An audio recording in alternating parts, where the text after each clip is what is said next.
Hi, good morning. My name is Wendy Ewers, and I'm honored to join a partnership with Cater Linked and start giving you guys some information that's helped me succeed in driving strategy and success in the off-premise channel. I'm lucky to have worked with some great brands and I've been in this space for over 25 years. Some of the brands I've worked with are Potbelly, CEC Entertainment, launching a virtual brand, Payway, On the Border, Brinker International, and most recently, Fogo de Chão. What I'm excited to share with you guys today is framework that I've used to build the strategy. And I'm going to keep it pretty simple initially, but I'll open it up for questions in a moment. And then look forward to future webinars where I'll dive into each of the items, as well as any questions that you ask or content that you want. I'm more than happy to develop that. So let's get started. We're going to driving the off-premise growth. Some framework that I've had success with is the 5 Ps. Next slide, please.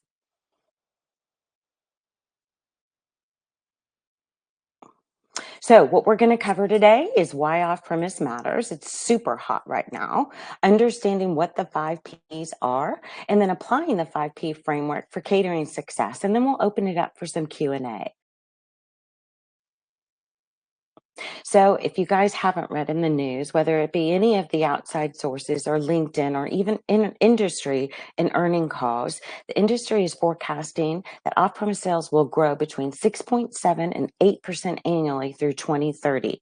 On the left, I really just put together an infographic based on some articles that I have collected and read just to represent the popularity of some pretty big brands that are using either catering, off-premise, or both as part of their growth strategies. Brands that innovate here are not just surviving, they're thriving. As well, a lot of people ask, well, why? Well, what is driving this craze? A lot of it is still that consumers are deeply interested in convenience, as well as the demand for digital ordering and the popularity of some of our partnerships and third-party marketplaces. The framework that I use, if some of you use a lot of business framework, though you probably have heard anything from 4 Ps to 5 Ps to 7 Ps. 5 Ps kind of my sweet spot, so I tend to use it because it helps formulate and make sure that I cover all of the pillars involved with creating a strong strategy to launch either catering or off-premise or both. The elements include product, what we offer to meet customer needs. So think of your offerings, price, how we capture value through pricing. And there's a bunch of different strategies within that piece. Place, think of where and how customers are going to access your offerings. Is it going to be online? Is it going to be marketplace? Are they going to be able to call you? Is it going to be direct on your website, etc.? And then promotion. How are you going to promote it? How will you communicate and drive demand to your product and your brand? And then people. Who are we serving? Who represents the brand? Anything from internal people to external people being the consumer. So, product. When you think of product, what you offer and how it's packaged are instrumental in creating it. So please take time when you're really looking at your menu options and make sure you do the menu selection to ensure offerings that are transportable, scalable, and suitable. So if you think of your menu, you really want to think about delivery times, right? You want to make sure that your product is packaged and presented for anywhere from a 15 to 20-minute duration, because there is that drive time and then there is that setup time. Customization. Make sure that you're taking about the growing dietary accommodations for guests. So make sure that you have vegetarian options, that you can accommodate vegan, etc. And then understand the different types of occasions that your menu might play with. So I think of individual orders, or some people call them box lunches, all the way to buffet meals and bundles. You want to invest in sturdy, eco-friendly, and brand consistent packaging. So you really have got to think of your packaging as just one arm of your marketing. That is your chance to make sure that you brand everything you do and all of the touch points for guests coming through the line, or touching the food that was delivered. And customers are getting more and more interested with eco-friendly. They like to feel that we're giving back to the community and saving the environment. Specialty offerings create exclusive catering menu items to differentiate the in house experience. So you can think of things that you do in store and then bundle them and create ways that might be applicable for off premise. An example might be that you have a great bowl. A rice bowl. For catering, you may want to do a create your own bowl where people can make their bowl through the line. So think of also the experience that you want to come to life with your menu. I also think of some questions that you should ask yourself. Is the menu designed for off premise? Right? Is it easy for guests to get through the line? Is it packaged, as I said, for transport? And are the offerings scalable? Is this something that the operators can execute and not disturb their dine-in business and be prepared for adding volume? Pricing. There's lots of things to consider in pricing, but to try to keep it pretty simple initially, these are some of the bullets that I think you should consider. Obviously, we've got to be profitable and you've got to be competitive. And some people say, how do I know what is the right pricing when you talk about competition? I always look at my competitive set. If you haven't figured out a competitive set, think of brands that you're competing with for that same space. For example, if you're a sandwich brand, you might be competing with as big as brands as Panera, all the way down to the local bakeries. So you want to understand what they're pricing for similar items and run an exercise on that. And I always suggest you definitely don't want to be the highest and you definitely don't want to be the lowest. But you also got to look at profitability. So cost-based pricing ensures menu prices cover the food costs, the labor, the packaging, and your fees, the delivery. And then you can look at your total return. You also could have value-based pricing based on demand, perceived value, or competitive analysis that you do. And tiered packages, you could offer different pricing tiers. You could have a basic, a premium, a corporate, and you can appeal to various segments and number of guests. Minimum order and fees. You also, even though you've developed your menu and you're looking at your return and your price, you need to make sure that you make it very clear to the consumer about what are you going to charge? What are your services and what are your minimums, not only in guest count, but in lead times. Lead times thinking of how quickly are you going to be able to turn around your first catering? Obviously, the less amount of lead time that you need, the more volume that you can drive to your store. I think the most successful brands can work their operations to be able to balance a 2 hour lead time, which then allows consumers to order as early as 9 a.m. for 11 a.m. lunch. You also have to ask yourself a few questions. Are prices, like I said, competitive? You don't want to be the highest and you don't want to be the lowest, and you want to make sure you're balancing return. And then moving on to the next slide, we'll talk a little bit about process and place. So you always want to ensure efficiency and scalability. So think of order management systems. Use technology that you have or you want to have. It could be part of your strategy that you want to continue to evolve and develop that.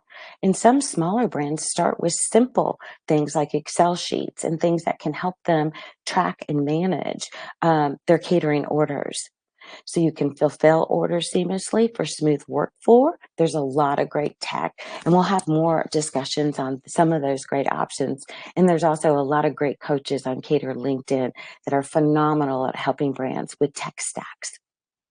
You've got to think about logistics and delivery, right? You want to optimize the delivery routes. I always think you want to put food quality first versus timing. So think of your food. And if you have a hot food, usually the sweet spot is you don't want to drive over 15 minutes, in my opinion.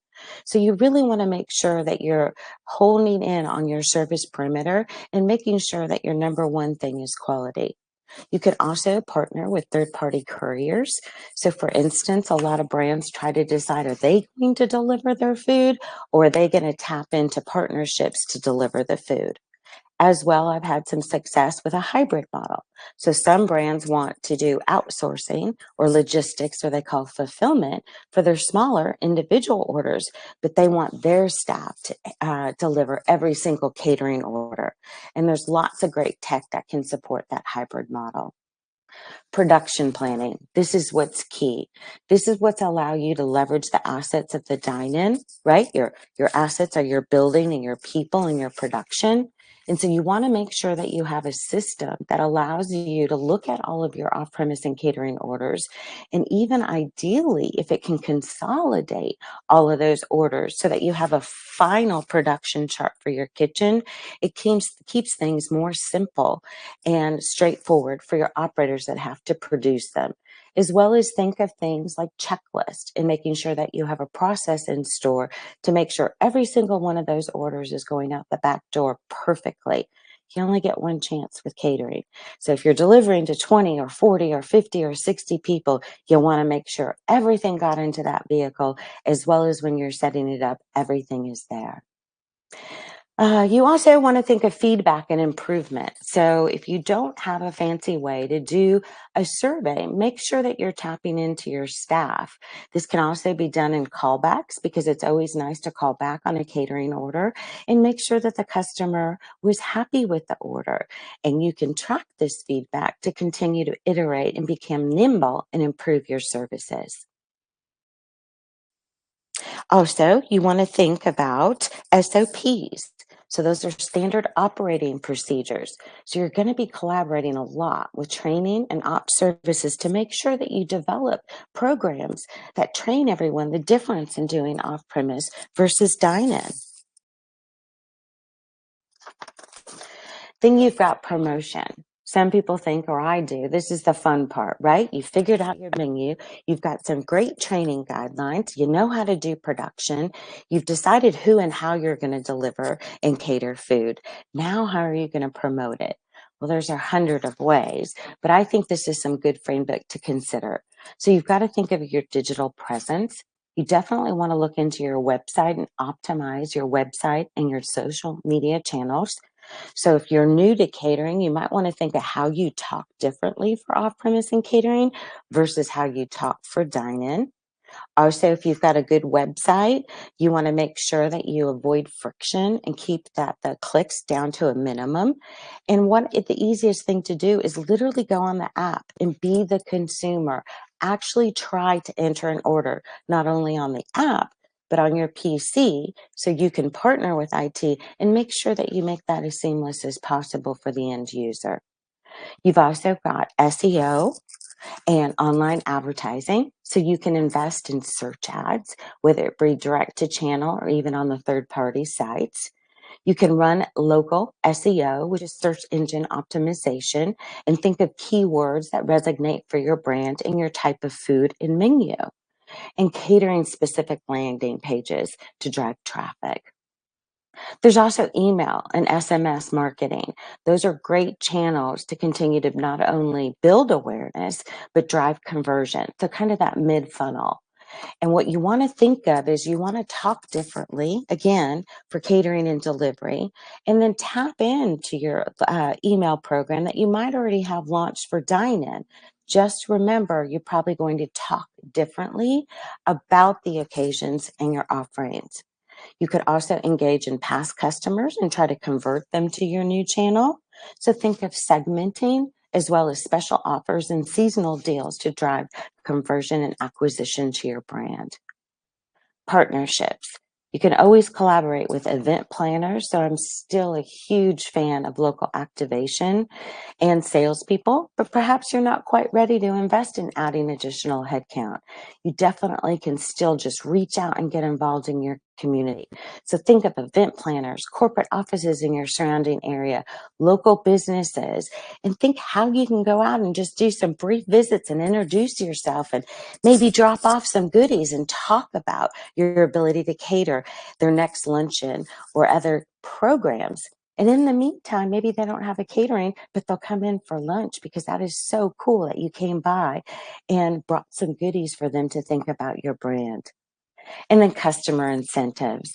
Implement a loyalty program, referral discounts, and repeat order perks to build retention. The other questions you might want to ask yourself are, how are you marketing? Do you use occasions? I'm a big fan of occasion-based marketing.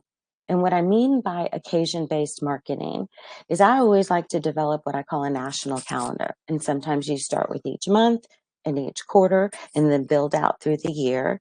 But when you talk about occasions, you want to think of your food as well as you want to think about some of those fun things where you could connect the brand to what you're going to promote. An example, today is Memorial Day. So you might think of, hey, I'm going to do a promotion to talk about we cook, you play. Make sure you don't have a trademark on whatever campaign logo you're using, and say, hey, enjoy the festivities, but let us cater or deliver your wonderful barbecue. Other brands, you've got cookies. National Cookie Day is another example. So you can Google a lot of different things that might resonate with your brand and your menu offering to have fun when you're promoting it. And then make sure you have a way to track leads. So even if you're starting very basic and you've got a 3-wing binder and you're collecting cards on your local activation, make sure you're following up and make sure you're talking to the team that is out there doing local activation, as well as looking at who's converting through your digital source and understand what is converting so that you can become nimble and continue to iterate on what's working best for your brand. I also think you need to look at your tech stack. And when you get more advanced and you can support it, is that you have a solid CRM to automate some of those processes so you know what's working and what's not. Then we've got people, kind of rounding up the 5 Ps here. And as I said, you're thinking of internal and external.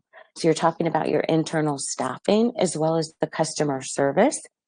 Some teams have the most success by identifying catering dedicated team members inside the restaurant, whether it's cross-trained individuals or a new staff as volume builds. You got to start somewhere, but make sure the roles and the responsibilities are very clear. So earlier I talked about it's very key to partner with operations and training and create a good manual and SOP so everyone knows exactly who's going to accept the order. What is the process within our restaurant to know what we have that day and to verify what we're putting in the vehicles and then verify what we're going to follow up at the end of the day and then looking at future orders so you can make sure that your ordering and your staffing is on point. So you're going to assign specific order intake, preparation, and fulfillment. I already mentioned the training and SOPs, so it's key to make sure that you've identified the programs for success to also drive food quality and service excellence. The sales and the relationship building, train staff to upsell.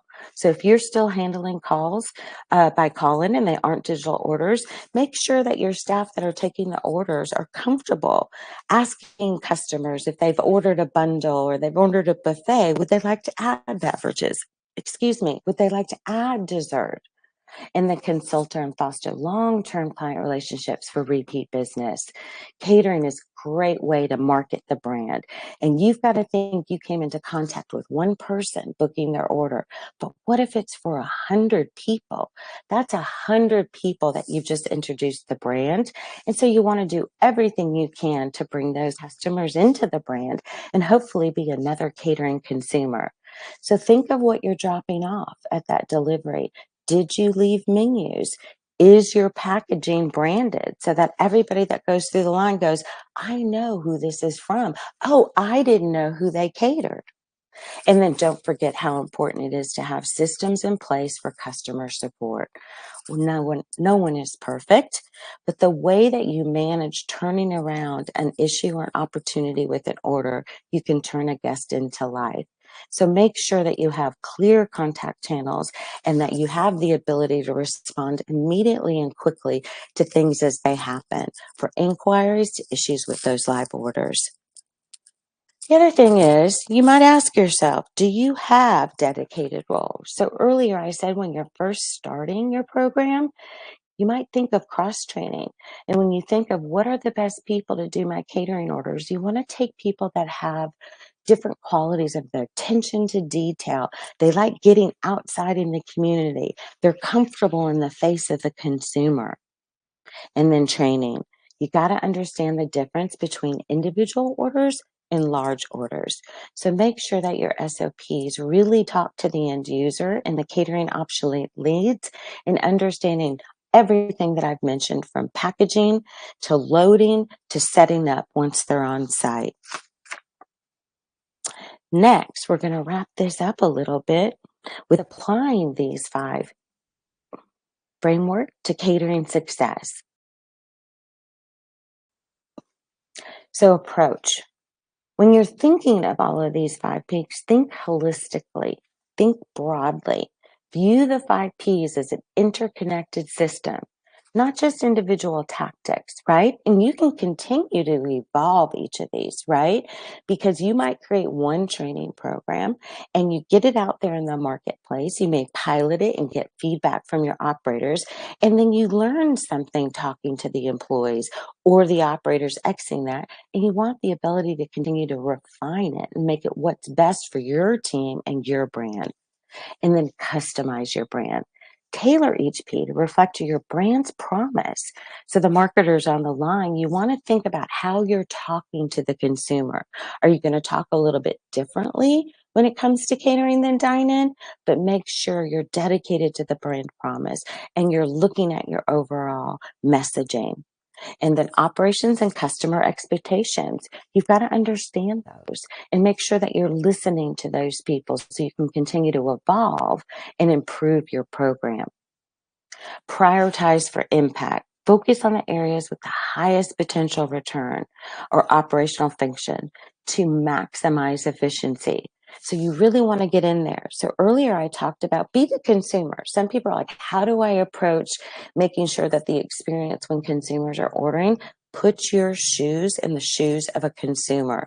Order online, order on the app, call your restaurant, and make sure that you understand what that experience is and identify if there's any friction or obstacles that you want to improve on, because you want to have the best experience because the competition is thick. And then you've got to build cross-functional alignment. So the 5 Ps might give you the framework to work with your team to make sure that everybody's aligned on what is the menu, how are we going to execute it, how are we going to deliver or set it up, how are we going to follow up, and then you're aligned with marketing on how we're going to talk about it. You've talked to your team, identified how you're going to sell it, right? And wouldn't it be exciting that the volume is so good, you actually can help add a sales team, and then you've got to collaborate with them. So you really got to make sure that you have a united team and that everybody is understanding the true vision of success. And then, as I said a couple of times, you've got to continue to measure and adjust and make sure that you are tracking the performance so that you can continue to refine and iterate and grow success. So I hope it is helpful to provide you some of the basic framework to setting up your long-term strategy. And I look forward into developing more calls where we can dive into a little bit more information on each of the 5 Ps. Now I'm going to open it up for any questions that we might have in the audience.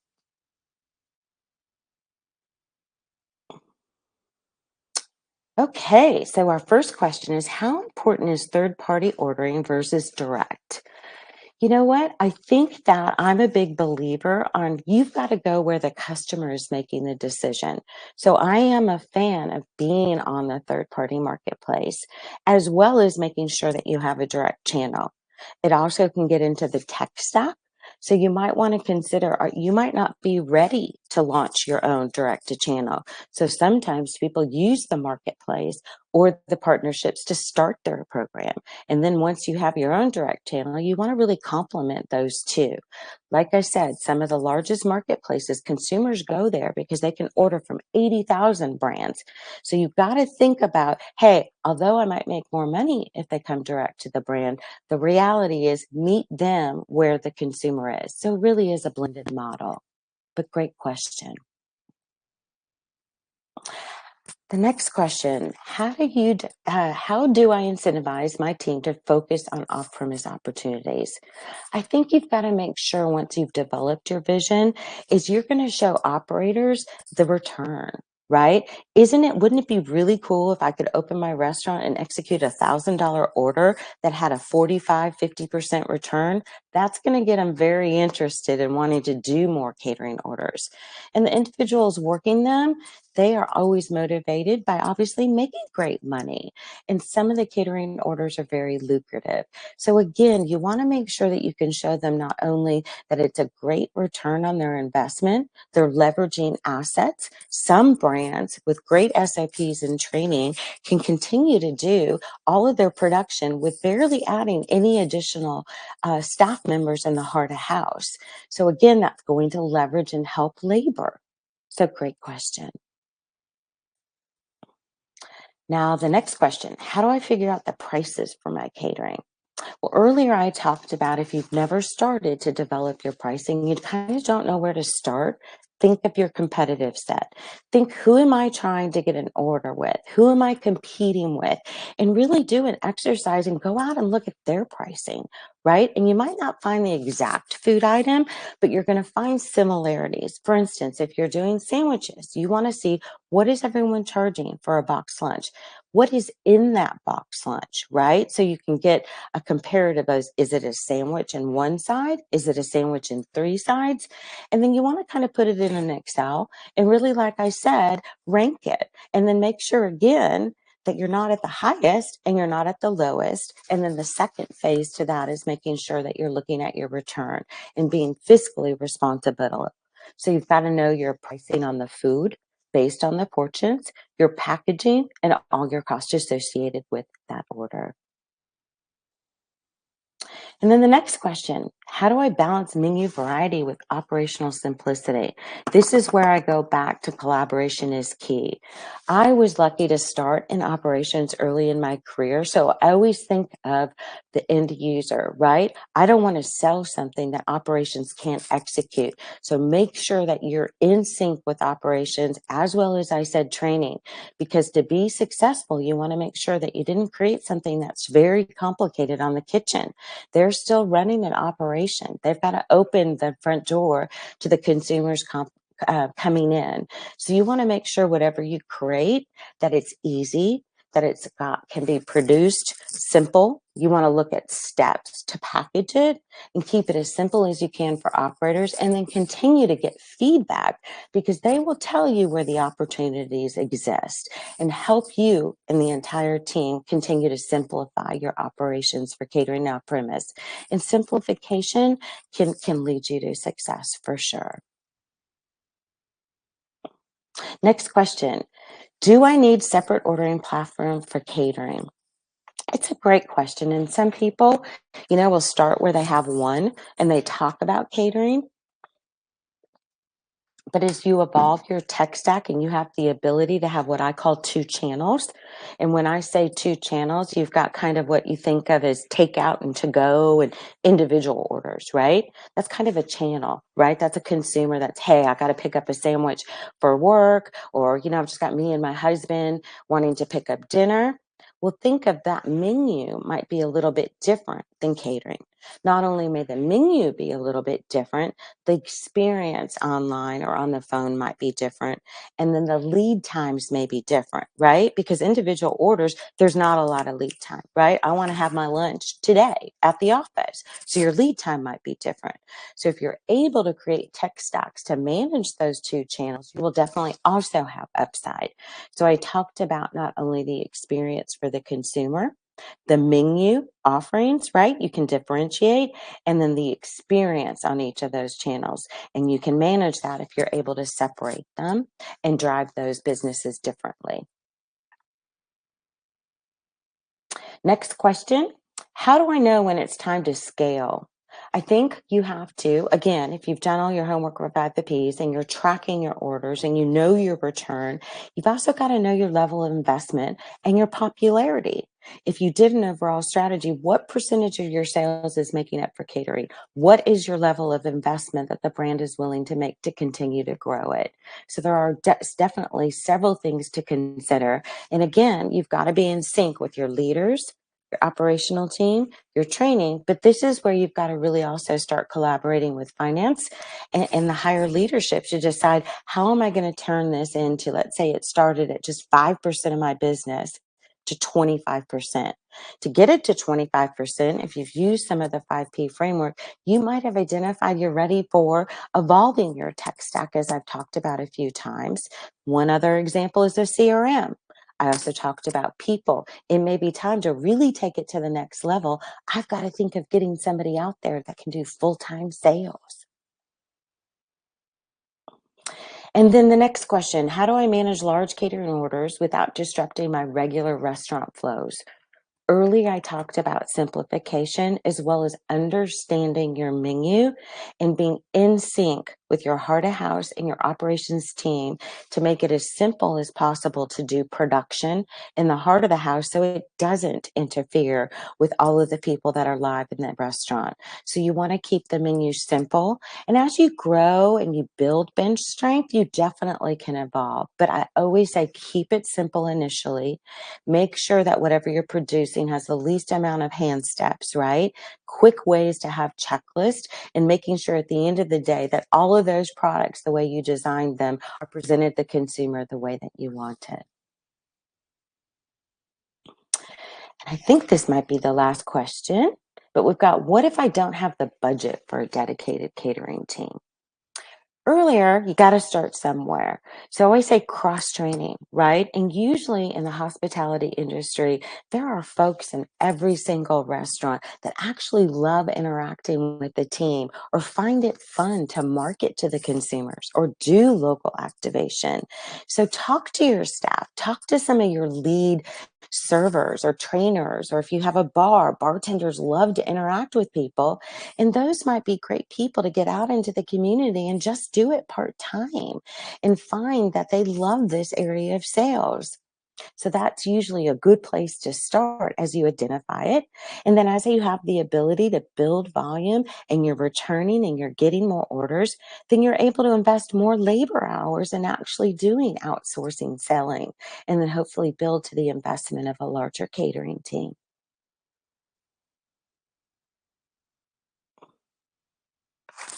Well, unless we have any other questions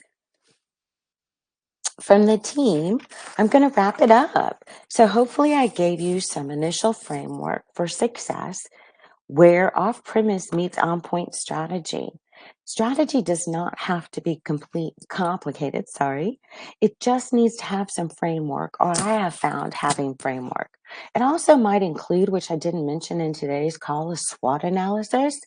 So where you're looking at what are your opportunities, what are your strengths, so also think of strategic advisory. I can also be a great resource for strategic advisory, for expert guidance and learning how to do off-premise operations, a lot of work in menu strategy and pricing models. Operational efficiency. I've helped many brands that streamline order fulfillment, logistics, and customer engagement for scalable success. So if you ever hit a road in the block or you just want to talk to somebody, and I haven't presented some of the information on the webinar, I hope you'll reach out on either Cater or LinkedIn through just talking, or if there's some other kind of partnership that would add value, I look forward to working with you as well. There's always marketing and brand positioning. So I have a lot of tailored marketing strategies to learn how to continue to attract, retain, and expand not only your catering, but your delivery customer base. So I'm super excited, as I said, to join forces with Catering LinkedIn. There's no risk. So I hope you will share this with your entire team as well as other brands. This is going to be a great platform to not only learn, but share new ideas and continue to be one of the hottest growth sectors in the industry that I've seen in some time, which is catering off premise. And I look forward to watching your success. That's going to wrap it up for today. I hope everyone has a good day, and I look forward to you joining my next webinar.